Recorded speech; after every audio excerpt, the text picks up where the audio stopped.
माली छोड़ दा बगिया के फूले सुखल माली छोड़ दा।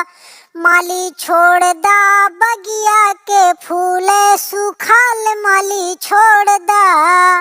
अरे भसुरा के बहिनी कुछ आज नची है, कुछ काल नची है, कुछ घराती बाराती के बीच नची है। माली छोड़ दा, माली छोड़ दा बगिया के फूले सुखाल माली छोड़ दा।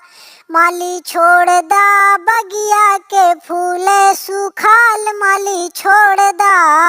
अरे समधी के बहिनी कुछ आज नची है, कुछ काल नची है, कुछ होली दिवाली के बाद नची है। माली छोड़ दा, माली छोड़ दा बगिया के फूले सुखाल माली छोड़ दा। माली छोड़ दा बगिया के फूले सुखाल माली छोड़ दा।